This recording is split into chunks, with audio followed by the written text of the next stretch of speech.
Welcome back. 10th class public exam complete చేసిన విద్యార్థులందరూ కూడా హయ్యర్గా అంటే ఫర్దర్గా ఏం చదవాలి అనే దాని మీద చాలా డీటెయిల్డ్గా చాలా డీప్గా అనలైజ్ చేస్తూ ఉంటారు.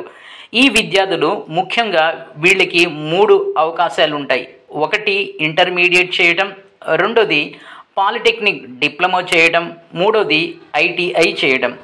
ఈ వీడియోలో మీకు పాలిటెక్నిక్ డిప్లొమా వర్సెస్ ఇంటర్మీడియట్ అంటే ఇంటర్మీడియట్ చేయటం మంచిదా లేకపోతే పాలిటెక్నిక్ డిప్లొమా చేయటం మంచిదా, ఈ రెండిట్లో ఏది చేస్తే మన భవిష్యత్తు బంగారమయం అవుతుంది, ఈ రెండిట్లో ఏది చదవటం వల్ల బెస్ట్ ఫ్యూచర్ బ్రైట్ ఫ్యూచర్ అనేది ఉంటుంది, దీనికి సంబంధించి కంప్లీట్ డీటెయిల్డ్ అనాలిసిస్ మీకు అందిస్తాను. అయితే వీడియోని చివరి వరకు చూడటం వల్ల మీకు ఫుల్ ఇన్ఫర్మేషన్ అనేది అందుతుంది. ఎవరైతే ప్రస్తుతం 10th క్లాస్ కంప్లీట్ చేసి అంటే 10th క్లాస్ పబ్లిక్ ఎగ్జామ్ రాసి ఫర్దర్గా ఏం చెయ్యాలి అని ఆలోచిస్తున్నారో అందరికీ కూడా ఈ వీడియో ఒక రిఫరెన్స్గా పనిచేసిద్ది. దాంట్లో ఎలాంటి డౌట్ అయితే లేదు. ఒక్కసారి వీడియోని చివరి వరకు చూడండి.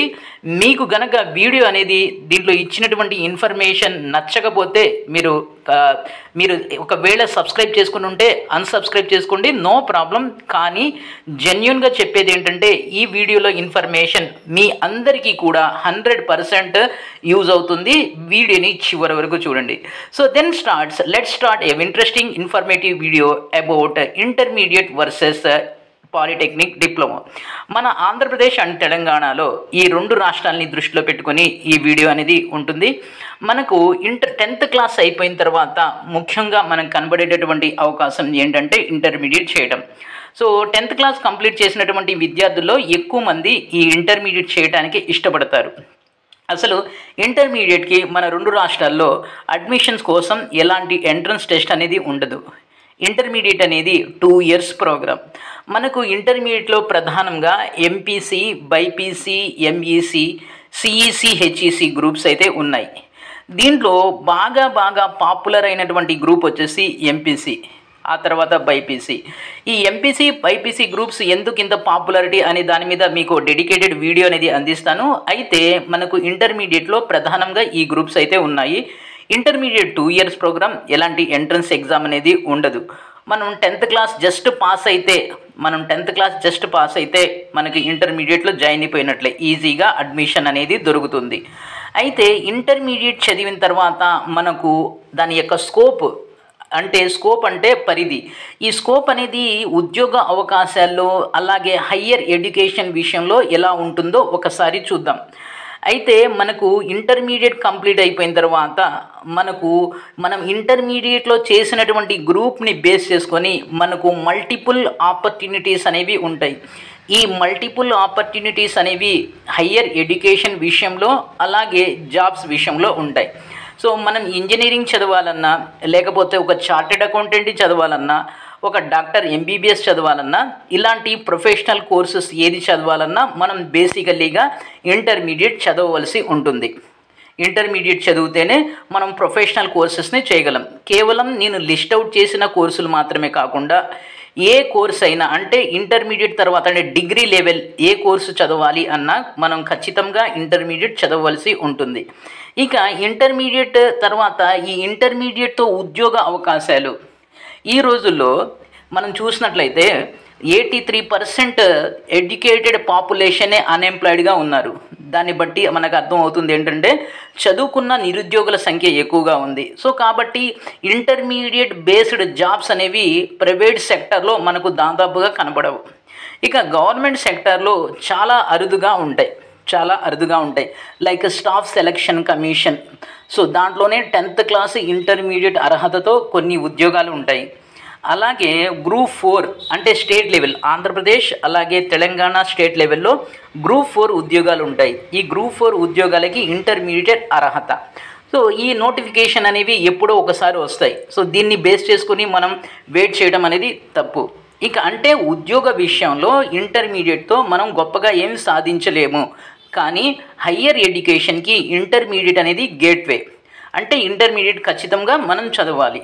సో ఇంటర్మీడియట్ చదవటం వలన మనకు మల్టిపుల్ ఆపర్చునిటీస్, అంటే హయ్యర్ ఎడ్యుకేషన్కి మల్టిపుల్ ఆపర్చునిటీస్ అనేవి ఉంటాయి. మనం ప్రొఫెషనల్ కోర్స్ చేయాలన్నా, ఏ కోర్స్ చేయాలన్నా ఇంటర్మీడియట్ మనం చదవలసి ఉంటుంది. సో ఇక ఇది ఇంటర్మీడియట్ గురించి. ఒకసారి పాలిటెక్నిక్ డిప్లొమా గురించి చూద్దాం. ఈ పాలిటెక్నిక్ డిప్లొమా అనేది 3 ఇయర్స్ ప్రోగ్రామ్. యాక్చువల్లీగా 3.5 years programme. Last 6 months field work అనేది ఉంటుంది. ఇక ఈ పాలిటెక్నిక్ ఎంట్రన్స్, ఈ డిప్లొమా మనం చదవాలి అంటే మనం బేసికల్లీగా ఆంధ్రప్రదేశ్లో అయితే ఏపీ పాలిసెట్ అని ఎంట్రన్స్ టెస్ట్ ఉంటుంది. అలాగే తెలంగాణలో టీఎస్ పాలిసెట్ అని ఎంట్రన్స్ టెస్ట్ ఉంటుంది. ఈ ఎంట్రన్స్ టెస్ట్ క్వాలిఫై అవటం ద్వారా మనం అడ్మిషన్ పొందవచ్చు. ఈ ఎంట్రన్స్ టెస్ట్ ఎగ్జామ్ అనేది 120 మార్క్స్కి ఉంటుంది. 120 మార్క్స్కి సింగిల్ క్వశ్చన్ పేపర్ ఉంటుంది. ఈ 120 మార్క్స్లో మనకు 36 మార్క్స్ కనుక వచ్చినట్లయితే మనం క్వాలిఫై అయినట్లు లెక్క. ఈ ఎంట్రన్స్ ఎగ్జామ్లో మనకు 10th స్టాండర్డ్ మీద 10th స్టాండర్డ్ మ్యాథమెటిక్స్, ఫిజిక్స్, కెమిస్ట్రీతో కూడినటువంటి క్వశ్చన్ పేపర్ ఉంటుంది. ఈ క్వశ్చన్ పేపర్ మొత్తం కూడా 10th స్టాండర్డ్తో ఉంటుంది. అయితే క్వశ్చన్ పేపర్ పూర్తిగా ఆబ్జెక్టివ్ రూపంలో ఉంటుంది. సో దీంట్లో మనకు మినిమం 36 మార్క్స్ వస్తే మనం క్వాలిఫై అయినట్లుగా. ఆ తర్వాత మనం మంచి కాలేజీలో, అంటే మంచి పాలిటెక్నిక్ కాలేజీలో సీట్ రావాలంటే మనకు మంచి మార్క్స్ తెచ్చుకోవాల్సి ఉంటుంది. ఈ ఏపీ పాలిసెట్ అనేది డిఫికల్టీగా ఏమీ ఉండదు. ఎందుకంటే మీరు రీసెంట్గా 10th క్లాస్ చదివారు కాబట్టి మీరు చదివినటువంటి మ్యాథ్స్, ఫిజిక్స్, కెమిస్ట్రీ ఆబ్జెక్టివ్ రూపంలో ఇస్తారు. దానికి సంబంధించి మీరు ఓన్గా ప్రాక్టీస్ చేసుకున్నా సరిపోతుంది. అయితే ఈ డిప్లొమా చేసిన తర్వాత మనకి ఫ్యూచర్ ఎలా ఉంటుంది? దానికన్నా ముందు డిప్లొమాలో డిఫరెంట్ కోర్సెస్ అనేవి ఉంటాయి. దీన్ని కోర్సెస్ అనండి, గ్రూప్స్ అనండి. ఏ విధంగా అయితే ఇంటర్మీడియట్లో డిఫరెంట్ గ్రూప్స్ ఉన్నాయో అదే విధంగా మనకు డిప్లొమాలో కూడా డిఫరెంట్ గ్రూప్స్ ఉంటాయి, లేక డిఫరెంట్ కోర్సెస్ ఉంటాయి. Like mechanical engineering, automobile engineering, civil engineering, electronics and communication engineering, electrical engineering, ఇలా చాలా ఉంటాయి. దాదాపుగా 21 డిఫరెంట్ గ్రూప్స్ అనేవి ఉంటాయి. దీన్ని ఎలా ప్రొనౌన్స్ చేస్తారంటే డిప్లొమా ఇన్ మెకానికల్ ఇంజనీరింగ్ అంటాం. అంటే మనం చేస్తున్న ఫీల్డ్కి ముందు డిప్లొమా యాడ్ అవుతుంది. ఈ విధంగా సో మనకు డిఫరెంట్ డిప్లొమాస్ అనేవి అందుబాటులో ఉన్నాయి. ఈ డిప్లొమా అనేది 3 ఇయర్స్ ప్రోగ్రామ్. లాస్ట్ 6 మంత్స్ అనేది ఫీల్డ్ వర్క్ ఉంటుంది. సో ఫస్ట్ ఇయర్ అనేది మనకు ఇయర్ వైజ్ ఎగ్జామ్స్ ఉంటాయి. సెకండ్ ఇయర్ నుంచి సెమిస్టర్ వైజ్ ఎగ్జామ్స్ అనేవి ఉంటాయి. ఉంటుంది. ఇక్కడ అటెండెన్స్ అనేది చాలా మ్యాండటరీ. సో ఈ డిప్లొమా చేసిన తర్వాత, డిప్లొమా చేయడం అంటే ఈ పాలిటెక్నిక్ డిప్లొమా చేయాలనుకుంటున్నటువంటి విద్యార్థులకు ఇక్కడ నేను ఒక పాయింట్ చెప్పాలనుకుంటున్నాను. అది ఏంటంటే మీరు ఆల్రెడీ పాలిటెక్నిక్ డిప్లొమా చేయాలి అని డిసైడ్ అయిపోయినట్లయితే మంచి కాలేజీని ఎంచుకోండి. సో మంచి కాలేజీ అనేది చాలా ఇంపార్టెంట్ రోల్ని ప్లే చేస్తుంది. ఓకే, ఈ తర్వాత అంటే ఈ కోర్సెస్ తర్వాత మనకు ఈ 3 సంవత్సరాలు లేక 3.5 సంవత్సరాల డిప్లొమా అయిపోయిన తర్వాత ఈ కోర్స్ నుంచి మనం బయటకు వచ్చినట్లయితే, అంటే ఈ కాలేజెస్ నుంచి మనకు బయటకు వచ్చినట్లయితే ఉద్యోగ అవకాశాలు, అలాగే హయ్యర్ ఎడ్యుకేషన్ ఎలాగుంటుంది. ఫస్ట్ హయ్యర్ ఎడ్యుకేషన్ చూద్దాం. హయ్యర్ ఎడ్యుకేషన్ చేయాలి అంటే ఇక్కడ మీరు for example diploma in mechanical engineering చేశారనుకోండి, ఆ తర్వాత మీరు ఈ డిప్లొమాని యూజ్ చేసుకుంటూ మీరు ఇంజనీరింగ్ చేయొచ్చు. దాన్ని లేటరల్ ఎంట్రీ అంటాం. ఇంజనీరింగ్ అనేది 4 ఇయర్స్ ప్రోగ్రామ్. ఈ 4 ఇయర్స్ ప్రోగ్రాంలో మీరు కనుక డిప్లొమా చేస్తున్నట్లయితే ఇంజనీరింగ్ అనేది కేవలం 3 ఇయర్స్ ప్రోగ్రామ్గా ఉంటుంది.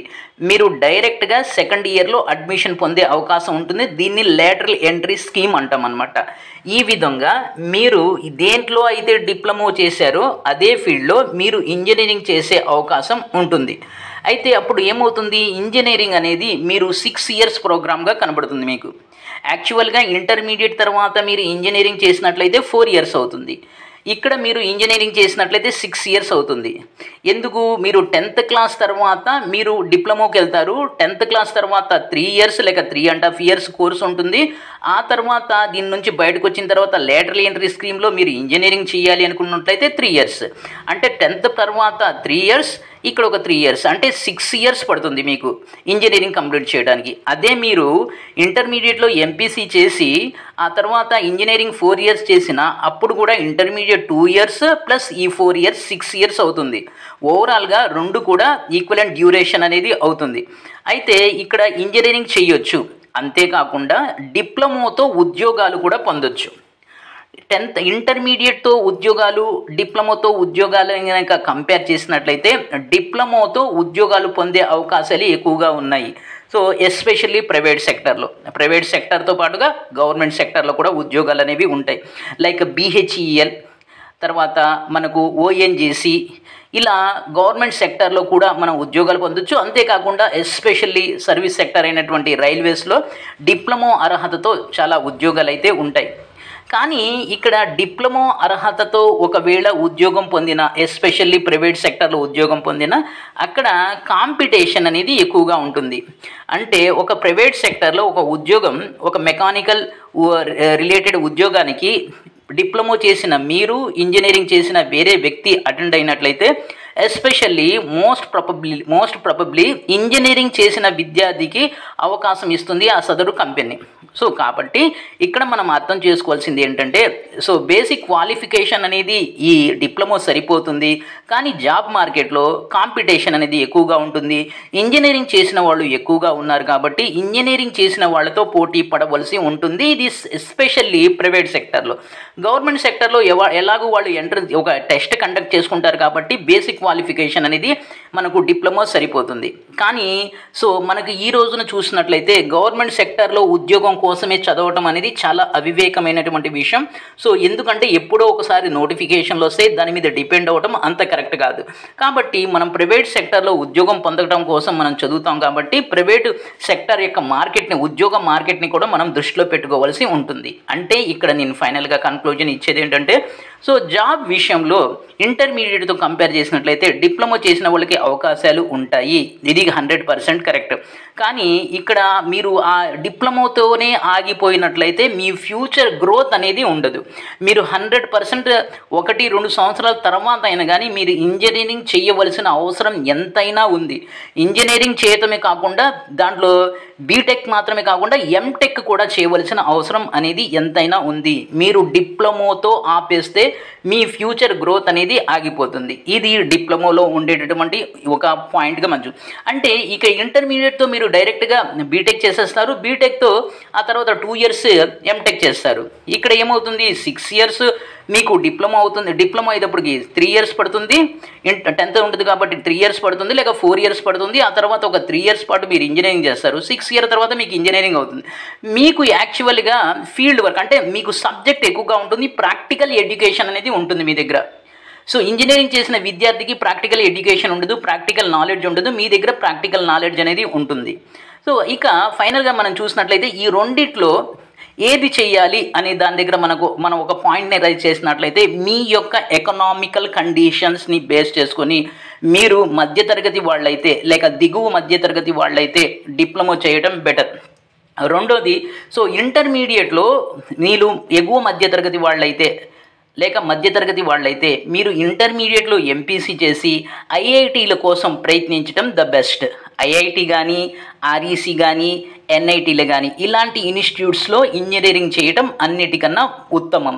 సో అలా కాదు, మా పేరెంట్స్ యొక్క ఫైనాన్షియల్ కండిషన్ లేక మా ఫైనాన్షియల్ కండిషన్ అంతగా సపోర్ట్ చెయ్యదు, నేను త్వరగా ఏదో ఒక ఉద్యోగంలో ఒక 20,000 ఉద్యోగంలో సెటిల్ అయ్యి నేను నా ఎడ్యుకేషన్ని పెంచుకుంటూ నేను ఎకనామికల్గా ఫైనాన్షియల్గా గ్రో అయ్యే అవకాశం ఏమైనా ఉందా అంటే దానికి ఆన్సర్ ఏంటంటే డిప్లొమా చేయడం బెటర్.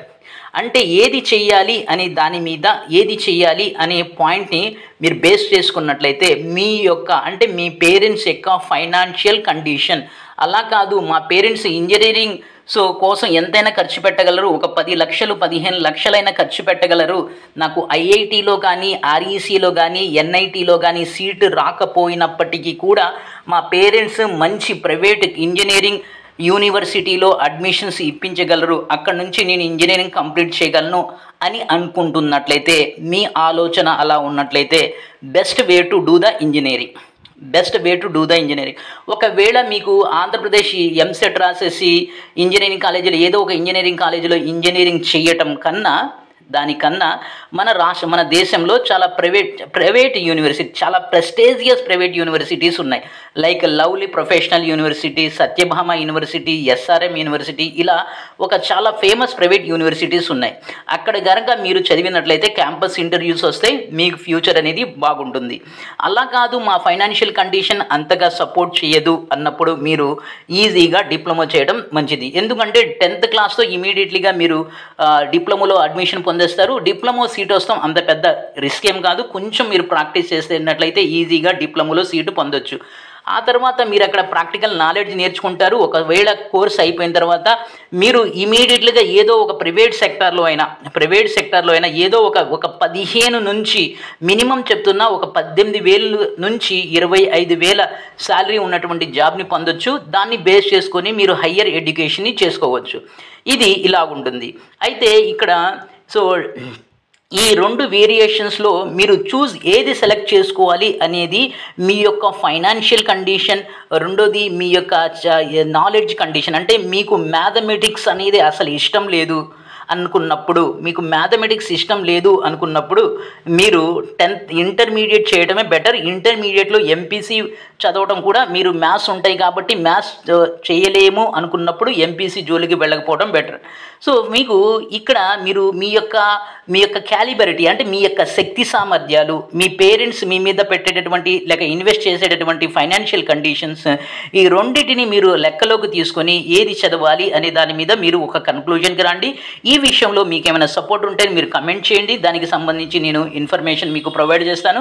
అంతేకాకుండా ఎంపీసీ అంటే ఇంటర్మీడియట్లో ఉండేటటువంటి డిఫరెంట్ కోర్సెస్లో ప్రతి కోర్స్కి, అంటే ప్రతి గ్రూప్కి సంబంధించినటువంటి ఒక డెడికేటెడ్ వీడియో అనేది ఆల్రెడీ చేశాను, ఇదే ఛానల్లో వెళ్ళి చూడండి. సో అంతేకాకుండా రాబోతున్నటువంటి వీడియోస్ ఏంటంటే ఎంపీసీ మాత్రమే ఎందుకు చేయాలి, బైపీసీ మాత్రమే ఎందుకు చేయాలి, ఎంఈసీ సిఈసీ ఎందుకు చేయకూడదు, ఇలాంటి డిఫరెంట్ కాన్సెప్ట్స్తో కొత్త వీడియోస్ అనేవి వస్తాయి. సో మీరు ఇంటర్మీడియట్ అయినా చదవండి, లేక ఫర్దర్గా డిప్లొమా అయినా చేయండి. కానీ మీరు ఇందాక చెప్పిన విధంగా మీ యొక్క ఫ్యామిలీ ఫైనాన్షియల్ కండిషన్, మీ యొక్క క్యాపబిలిటీస్ని లెక్కలోకి తీసుకొని మీరు జాయిన్ అవ్వండి. అంతేకాకుండా జాయిన్ అయిన తర్వాత ఎందుకు జాయిన్ అయ్యాను అని అక్కడ సైకలాజికల్ ప్రెషర్ పడటం వలన మీ జీవితం మొత్తం వేస్ట్ అయిపోతుంది. జాయిన్ అయ్యే ముందు బెస్ట్ డిసిజన్ అనేది తీసుకోండి. మీ బెస్ట్ డిసిజన్లో మీ Naz educational academy of excellence మీతో ఉంటుంది. మీకేమైనా డౌట్స్ ఉంటే కామెంట్ రూపంలో అడగండి. ఒకవేళ ఆ టైంలో చెప్పడం కుదరకపోతే ఖచ్చితంగా రెస్పాండ్ అనేది ఇవ్వడం జరుగుతుంది. ఇది వీడియో. ప్లీజ్ ఈ వీడియోని షేర్ చేయండి, సబ్స్క్రైబ్ చేసుకొని ప్రక్కనే ఉన్న బెల్ ఐకాన్ని ప్రెస్ చేస్తాం.